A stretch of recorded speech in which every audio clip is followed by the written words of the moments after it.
आगरा का एक nursing home बीते 2 दिनों से सुर्खियों में है, जहां छत की फर्श पर बाबा साहेब आम्बेडकर और गौतम बुद्ध की प्रतिमा वाली टाइल्स लगाने के बाद हंगामा हुआ। लेकिन 48 घंटे बाद पुलिस की जांच में जो खुलासा हुआ वो हैरान करने वाला है। उसने चंद्रशेखर की भी चिंता बढ़ा दी है।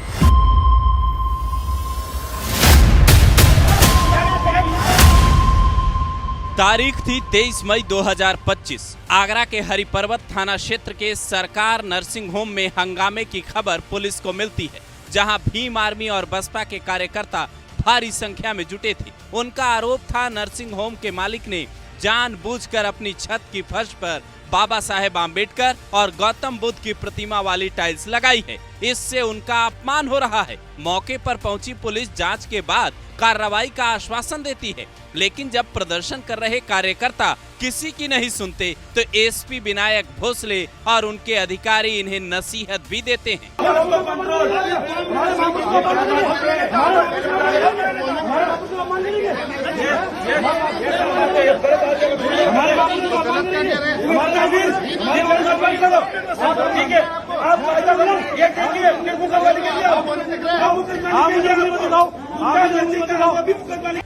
भीम आर्मी के कार्यकर्ताओं को कानून हाथ में न लेने की हिदायत दी जाती है।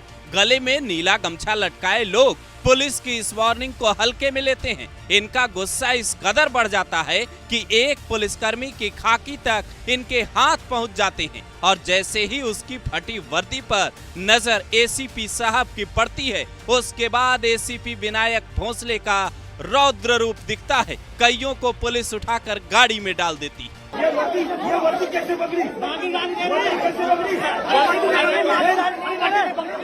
मैंने देखा अपने आंखों से।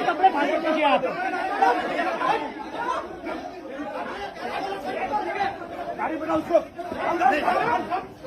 लात पर मारो, गाड़ी में उठाओ उसको। अब आगरा पुलिस नर्सिंग होम संचालक देबाशीष सरकार के खिलाफ पुलिस जांच शुरू करती है। जांच में पता चलता है इस पूरे खेल के पीछे 2 लोग शामिल हैं, जिनमें पहला नाम है उस नर्सिंग होम के चौकीदार राकेश का और दूसरा है आजाद समाज पार्टी के मंडल प्रभारी अनिल करदम का। चौकीदार राकेश ने 200 रुपए में प्रतिमाओं वाली टाइल्स वहीं के बाजार से खरीदी और उसे ले जाकर वहां फर्श पर लगाया। फिर उसे खुद ही तोड़कर भीम आर्मी को उसका वीडियो भेज दिया। मंडल प्रभारी अनिल करदम कई लोगों को भारी संख्या में कार्यकर्ताओं को लेकर वहां जाते हैं और हंगामा करते हैं। पुलिस ने जब इसकी वजह जानने की कोशिश की तो राकेश ने जो बताया वो हैरान करने वाला था। पता चला नर्सिंग होम संचालक से उसने कुछ पैसे मांगे थे, जो पहली बार तो उसे मिल गए, लेकिन और पैसे मांग रहा था, जिसे देने से देबाशीष ने इनकार किया तो इसने ये खेल रच दिया।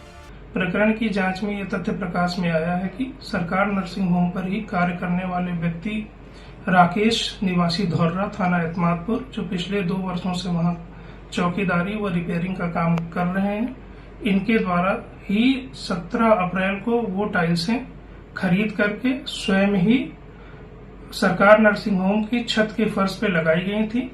इनका सरकार नर्सिंग होम से पैसों को लेकर के डिस्प्यूट चल रहा है और 13 मई को इनके द्वारा स्वयं ही उन टाइल्सों को खुर्द-बुर्द किया गया था और आज दिनांक 23 तारीख को राकेश अनिल करदम नामक व्यक्ति के संपर्क में आकर के अनिल करदम को उक्त प्रकरण की सारी जानकारी राकेश के द्वारा दी गई थी।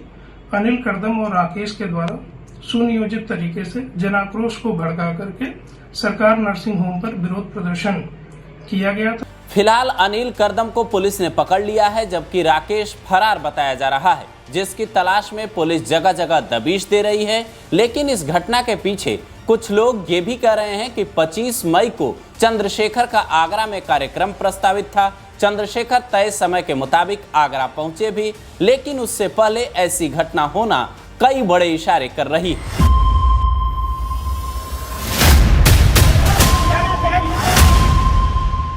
अखिलेश यादव ने भी इस घटना को काफी जोर शोर से उठाया था और ट्वीट कर लिखा था, आगरा के एक अस्पताल में महात्मा बुद्ध और बाबा साहेब आम्बेडकर जी चित्रित टाइल्स को फर्श पर लगाना एक ऐसा अपमानजनक कुकृत्य है जिसकी जितनी निंदा की जाए कम है। कभी बाबा साहेब निर्मित संविधान बदलने की साजिश, कभी मध्य प्रदेश में कोर्ट परिसर में उनकी मूर्ति लगाने का विरोध और कभी जमीनी टाइल्स पर उनका चित्रण एक सोची समझी चाल है, जिसके पीछे प्रभुत्ववादियों का कौन सा गुट काम कर रहा है कहने की आवश्यकता नहीं है।